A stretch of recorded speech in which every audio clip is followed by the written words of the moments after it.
right now. We are cutting across to Lok Sabha right now. Let's hear what's happening on the floor of the House. लाने का राज्यों के साथ कोई समझौता करके प्रस्तावित करेंगे क्या?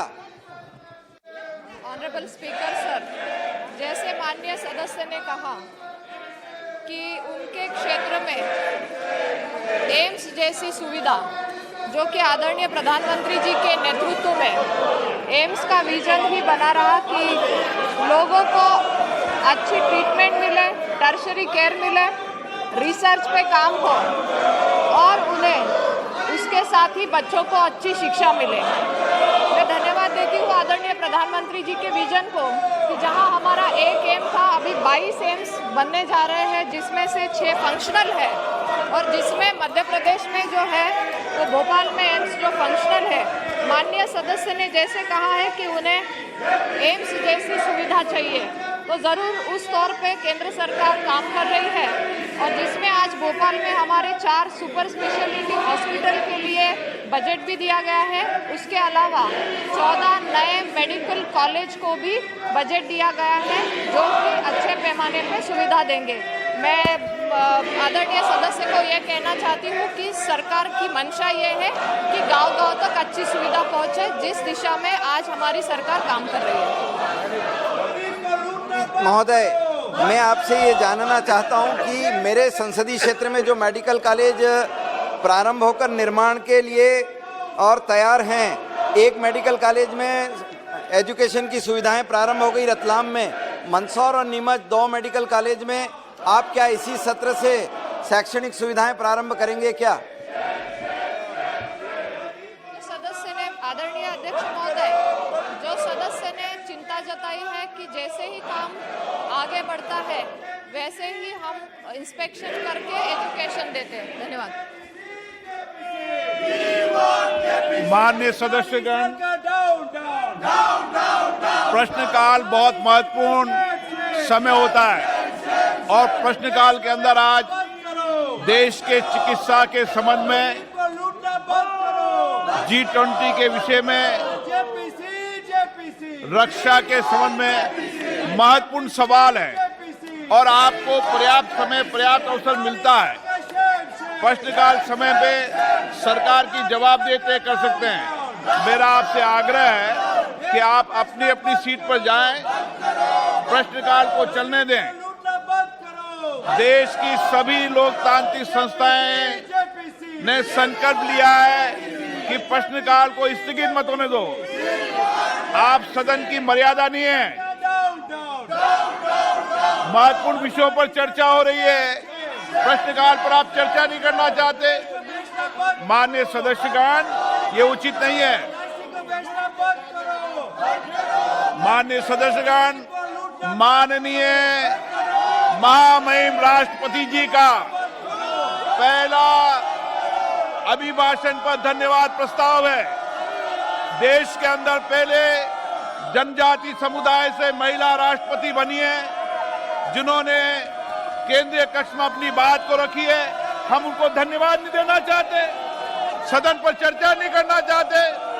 राष्ट्रपति के पहले अभिभाषण पर चर्चा नहीं करना ये उचित नहीं है। माननीय सदस्यगण, मेरा आपसे आग्रह है कि आप जाइए, हम सब महामहिम राष्ट्रपति के अभिभाषण पर उनको धन्यवाद देना चाहते हैं। उनका पहला अभिभाषण है।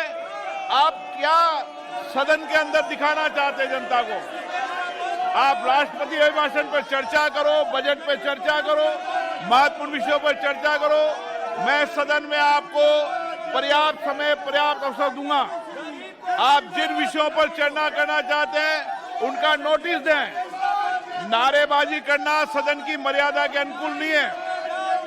सदन की कार्रवाई 2 बजे तक के लिए स्थगित की जाती है। The functioning of the Lok Sabha currently adjourned till 2 p.m. Let's quickly go across to our political editor Pallavi Ghosh, who's joining me on the phone line.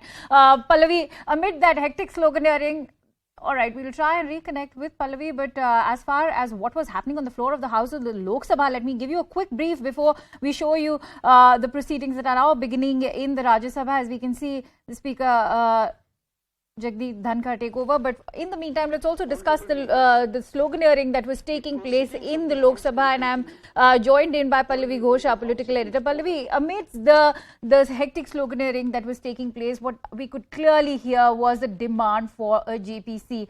Earlier, there were also talks about how the opposition wanted to push for a SEBI monitored probe or a Supreme Court monitored probe. It seems that the JPC is now what they are demanding. That's right, and that was a demand yesterday also. And in fact, as we pointed out at the opposition party meeting which was held today, this was what was the strategy which was planned, that we are going to continue our protest inside Parliament, demand a JPC. They want an independent probe into what has happened, failing which the protests will carry out. And, for example, the Congress party has decided to do the protest even across the country, outside the LIC offices for that matter. So we've seen yet another day of adjournment. Today is, in any case, a Friday and a private member bill day. So usually there's not much legislative business. And in an ideal situation, a debate and discussion on the motion of thanks would have begun to the President's speech. You could hear the Speaker making that plea. But clearly the opposition doesn't want to let go of this opportunity to put pressure on the government. And hence we saw an adjournment. And I guess that's really going to be the course for the rest of the day. Right. In the meantime, Pallavi, I'm going to request you to stay with me. Let's also listen in to what's happening in the Rajya Sabha. All right, so the Rajya Sabha has also been adjourned till 2 p.m. Pallavi, it's back to you. We are seeing what happened in the Lok Sabha also almost transforming back into what's happening in the Rajya Sabha as well. No surprises there. I mean, that was a strategy which was planned, and I think it's going to spill over to next week. This is going to be a short session. The first part of the budget session ends on 13th or 14th of February. And though there is the most important agenda is a motion of thanks, but that's also going to be important because technically speaking, the opposition parties do allow and follow that protocol. It's ended by a response coming in from the Prime Minister. That's the motion of thanks. That's how the debate ends. I'm sure the opposition parties would want the Prime Minister to speak on this. So it'll be interesting to see whether the government even touches upon it, or is there a statement which is issued by the government much before that. Right. And when you speak about the opposition's plan, what should we now expect as far as the course of action is concerned? Of course, as we all know, most of opposition wants to target the forcible investments that were done by these public sector institutions and corporate entities, namely Adani over here. Well, they all want to target the Prime Minister. They all want to target the government. And that's exactly what the opposition is doing. But the government doesn't want to get dragged into it because the government sources have been telling us that this is a matter which has got to do with one corporate.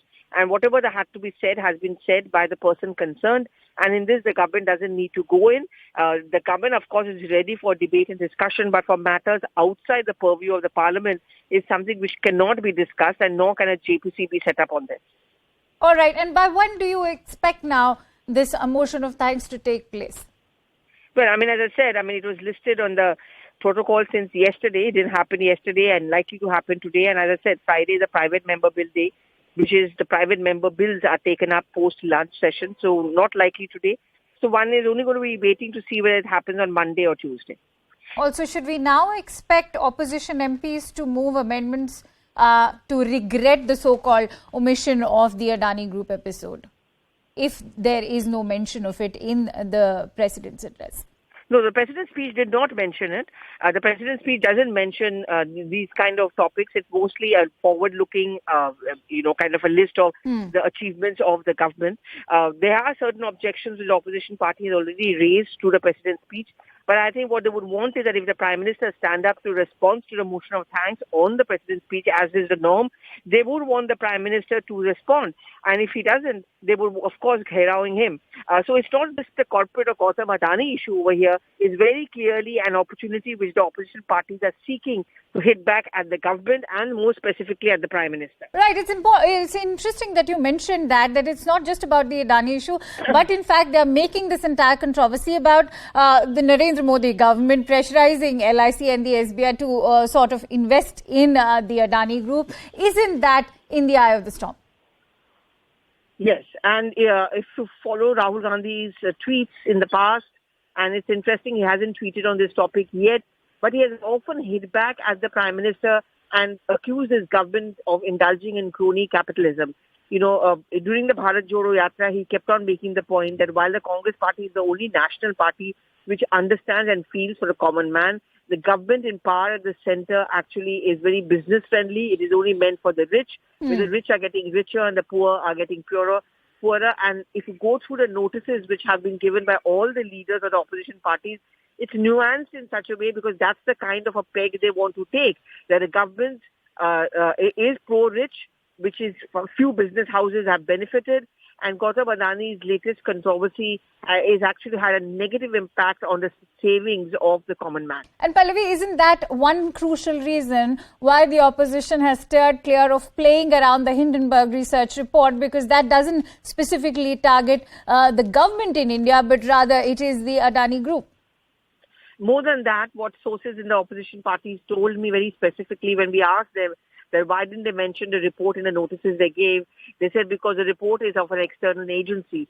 And whenever the government, we see, for example, the Moody's come up with a negative growth story about India, the government hits back by saying that this is something which is an outside agency, an international agency, and there's a global strategy being made to harm the India growth story. So opposition party MPs told me that if we hadn't mentioned the Hindenburg report, that would have been a predictable spiel being given by the government. And we want to keep the focus really only on the common man and how they have been hit by the latest controversy.